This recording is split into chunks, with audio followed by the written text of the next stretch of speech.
Apesar da grande importância das abelhas como agentes polinizadores, muitas plantas que atraem esses insetos polinizadores se protegem produzindo compostos tóxicos que podem ser nocivos para os herbívoros e também para esses insetos polinizadores.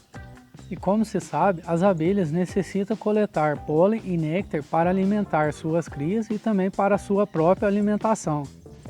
Devido ao fato do pólen ser a principal fonte de proteínas, principalmente na fase larval, ele pode oferecer risco às colônias de abelhas que forrageiam flores contendo pólen tóxico. Após ser coletado pelas abelhas campeiras, o pólen é transportado para a colmeia, onde é armazenado e utilizado na alimentação das larvas, sendo indispensável para o seu desenvolvimento. As larvas são abelhas mais sensíveis do que os adultos, porque necessitam de uma dieta complexa para o seu desenvolvimento. E elas não escolhem o próprio alimento, pois recebem a alimentação, que é fornecida pelas operárias nutrizes. Os impactos causados pela coleta de substâncias que podem ser tóxicas para a criação das abelhas têm grande importância, pois o aumento da mortalidade de imaturos, consequentemente, leva à diminuição da colônia e, consequentemente, pode levar à morte da colônia inteira. No Brasil, o uso de abelhas sem ferrão, os meliponíneos, vem ganhando espaço no mercado nos últimos anos.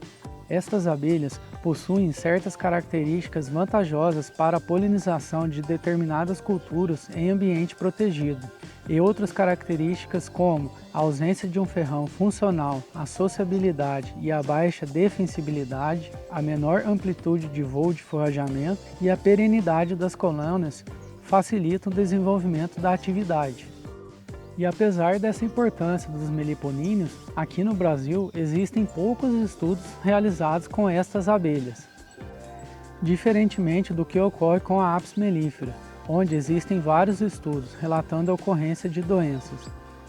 Em 1999, Paulo Nogueira Neto relatou a mortalidade de larvas e pré-pulpas em colônias de Scaptotrigona postica, Tetragonisca angustro e algumas espécies de plebeia e Melipona quadrifaciata, a mandaçaia.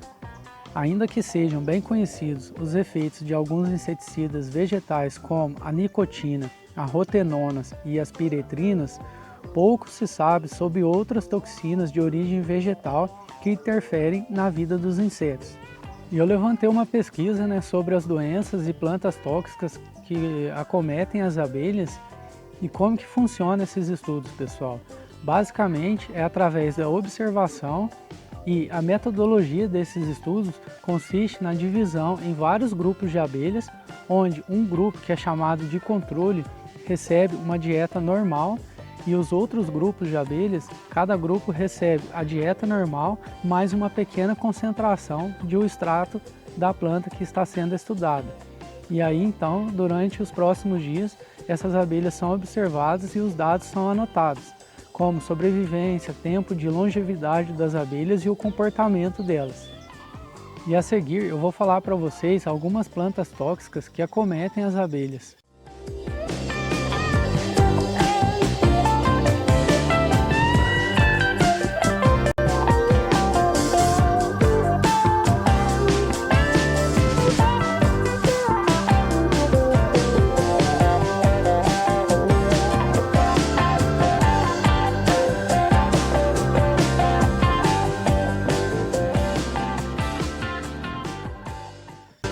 Ninho indiano. Ele também possui outros nomes populares, como amargosa, nim e o próprio ninho indiano. Ele é originário do sudoeste da Ásia e foi introduzido no Brasil na década de 80 e hoje está distribuído em todo o território nacional, principalmente no Nordeste brasileiro. Suas folhas, frutos, sementes, casca e madeira têm diversas aplicações, tanto como fonte de matérias usadas para medicina veterinária e cosmética, como na produção de adubos e no controle de pragas. E o NIM chama atenção por ser excelente no controle biológico de diversas pragas e doenças que atacam plantas e animais no campo, como os bovinos. As folhas do NIM também causam intoxicação nas abelhas, mas não ao ponto de matá-las, mas as tornam incapazes de voltar à colmeia.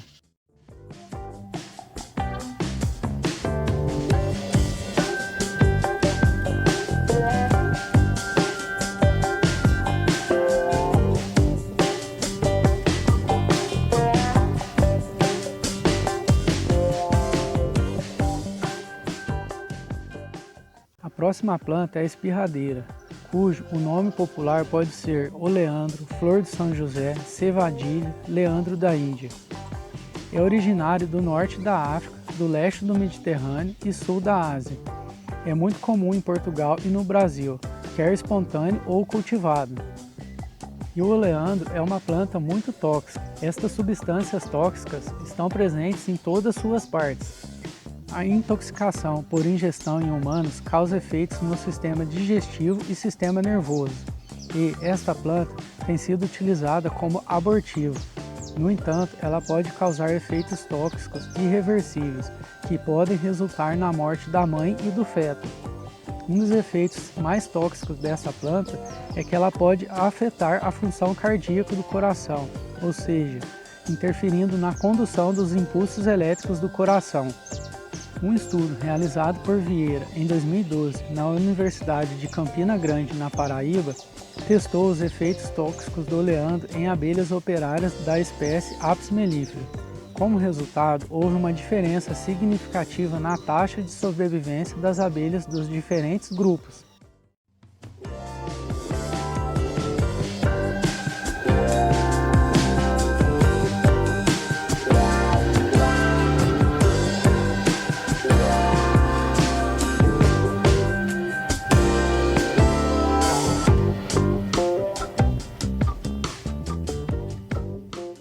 Cravo de anum, ou também cravo de urubu. Ele está amplamente distribuído no Brasil.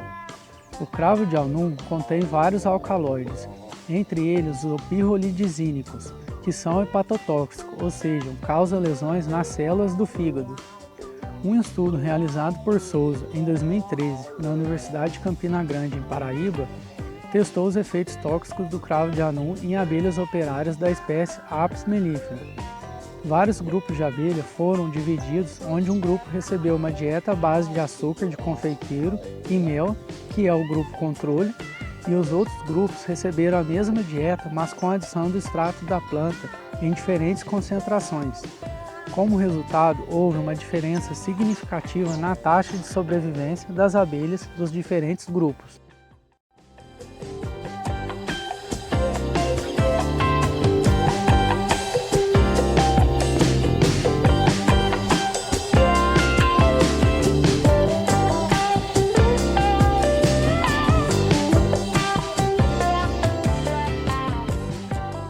Barbatimão também pode ser chamado de barbatimão verdadeiro, barba de timã, casca da mocidade ou ubatina. Está amplamente distribuído no Brasil, principalmente na região sudeste. O barbatimão possui uma grande importância econômica no Brasil, pois é uma planta medicinal muito usada para ajudar a tratar feridas, hemorragias, queimaduras, dores de garganta ou inchaços e hematomas na pele, por exemplo. No Brasil, estudos mostram que o tanino presente no pólen do barbatimão é o responsável pela perda de inúmeras colônias de abelhas africanizadas, causando intoxicação e mortalidade de pré-pulpas, denominado então de cria ensacada brasileira. Estudos realizados por Sintra e colaboradores em 1998 verificaram pela taxa de sobrevivência que houve uma redução significativa nas abelhas que receberam dieta contendo extrato de barbatimão, quando comparadas com o grupo controle. E também foi constatado que as abelhas não foram capazes de identificar e evitar a dieta contendo as flores tóxicas. Em relação às abelhas indígenas, Message e colaboradores, em 1999, foram os primeiros a relacionar a mortalidade de larvas encontrada nas colônias de Melipona compressipes com o pólen de barbatimão. Carvalho e colaboradores, em 2003, e Souza e colaboradores, em 2006, realizaram experimentos em condições de laboratório e revelaram a toxicidade do barbatimão para Melipona quadrifaciata e Scaptotrigona postica, respectivamente. Segundo Carvalho e Message, em 2004, os sintomas têm início após as abelhas nutrizem alimentarem as larvas com o pólen de barbatimão. Isto causa intoxicação e interrompe o desenvolvimento, pois impede que as larvas passem para a fase de pupa.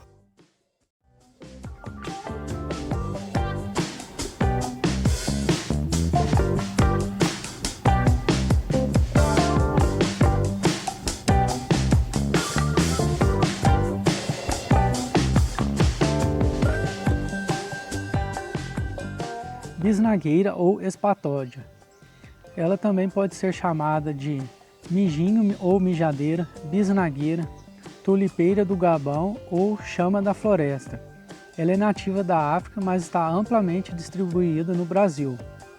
Um estudo realizado por Queiroz e colaboradores em 2017 constatou-se o envenenamento de colônias de Melipona fasciculata, atiúba, e Melipona seminigra, urussu boca de renda, pelo pólen da espatódia. Estudos também relataram que a mucilagem, uma secreção presente em grandes quantidades nos botões florais, possui um efeito tóxico que leva à mortalidade das abelhas. A presença de mucilagem torna as flores da tulipeira africana verdadeiras armadilhas para as abelhas. Ao entrarem no cálice para coletar o néctar, os insetos acabam ficando presos em seu interior e morrem algum tempo depois.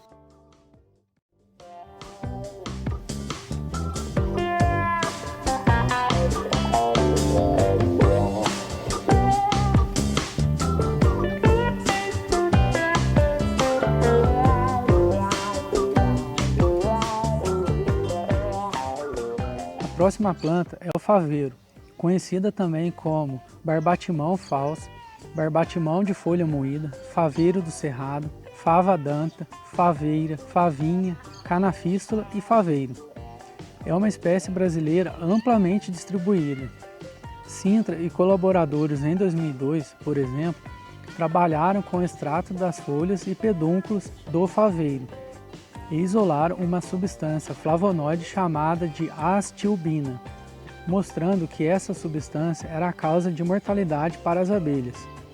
Com metodologia idêntica, Souza e colaboradores em 2006 mostraram que os extratos metanólicos dos pedúnculos e inflorescências do faveiro tiveram um efeito tóxico para abelhas operárias de Apis mellifera e abelhas nativas, como a Scaptotrigona postica.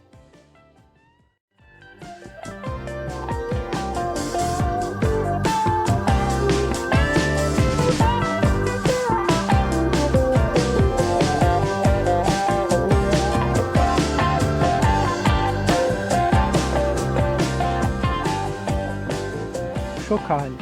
Muitos arbustos desse gênero, comum na região nordeste do Brasil, também são chamados de xique-xique e chocalho.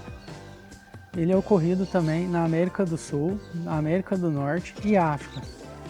Este gênero é chamado de crotália, pois é semelhante à espécie cascavel, que possui um guiso em forma de chocalho e compreende mais de 600 espécies. A Crotalia spectabilis é considerada a planta mais tóxica, e esta toxicidade está relacionada a um alcaloide pirrolizidínico presente nas folhas e sementes. Esse alcaloide causa efeitos graves e tóxicos no fígado, pulmão, sangue e trazem riscos para gestantes e também por passarem ao leite materno. A intoxicação por esta planta tem sido observada em diversas espécies de animais domésticos, sendo os suínos os mais sensíveis, seguido pelos frangos, bovinos, equinos, ovinos e caprinos. No entanto, existem poucos estudos feitos no Brasil com as abelhas e, ao contrário do que é falado no exterior, aqui no Brasil, esta planta é vista como boa, mas o consumo prolongado do mel e pólen contendo estes alcaloides presentes nas plantas podem causar lesões no fígado. Não se sabe se esta planta é tóxica para as abelhas. No entanto, a quantidade destas flores que as abelhas visitam determina a concentração destes alcaloides no mel e no pólen. Por este motivo, deve-se evitar o consumo de méis ou pólens onde o pasto apícola é formado predominantemente por estas plantas.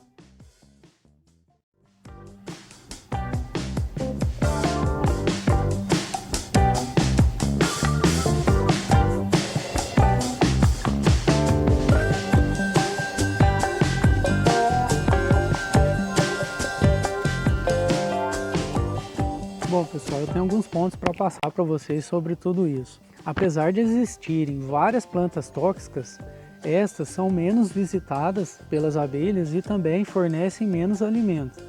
As abelhas sempre vão dar preferência por suas plantas nativas, né, cujo elas costumam visitar mais. Somente na escassez ou na ausência de alimento dessas plantas é que as abelhas vão atrás dessas outras fontes de alimento, como a gente vê, por exemplo, em parque na cidade, no lixo, a abelha visitando latinha de refrigerante, outras coisas.